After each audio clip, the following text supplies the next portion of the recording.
All right, we're going to look at week 1, lesson 5, rational exponents, number 13. I've had some students having some issues on this one. So if we look at this, we see that's a rational exponent. Rational exponent means that it's going to have a fraction as an exponent. But then we'll also notice that it has a negative.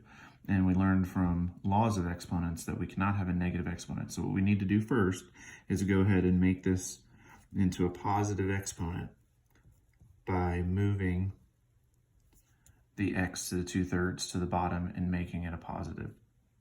Now when you do that, we're now going to change this rational exponent into a radical.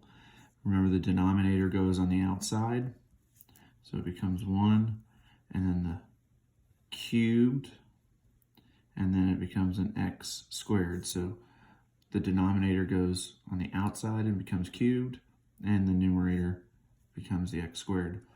Now we have to go back to our understanding from radicals that we cannot have a radical in the denominator. So we're going to have to multiply both the numerator and the denominator by a radical.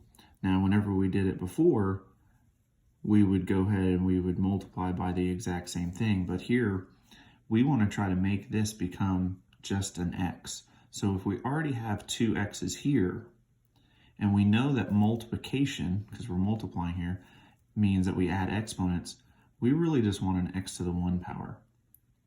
Because when we multiply the cube root of x squared times the cube root of x to the 1 power, that gives us the cube root of x to the 3rd.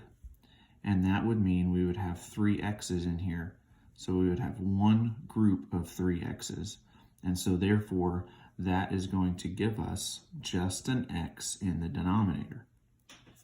Okay, and so since we now just have an x in the denominator, and then we've done what we needed to, we've got rid of the radical in the denominator. Well, we multiplied here by a cube root of x to the 1st power, so we got to multiply the top as well. And when we do 1 times this, it just becomes the cube root of x. And you can put a 1 right there if you want, and you can put a 1 there if you want to, but you don't have to. But that would end up giving me my final answer.